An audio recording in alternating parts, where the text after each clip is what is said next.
আসসালামু আলাইকুম এভরিওয়ান। তো কেমন আছো তোমরা? তোমাদের একটি গল্প শোনাই। আজ থেকে 2 বছর আগে রাস্তার ধারে বসেছিলাম একা, হাতে মোবাইল। হঠাৎ তুমি গেলে সামনে দিয়ে, মাথা উঁচু করে তাকালাম, আর সেই দৃষ্টিতেই তুমি চুরি করলে আমার মন।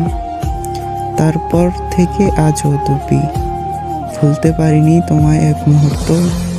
রাস্তায় যত দেখি মুখ, কেউ টানে না আমার হৃদয়। কি যে মায়া দেখে জড়িয়েছি তোমার মায়ায়, সেই রহস্য আজও অজানা।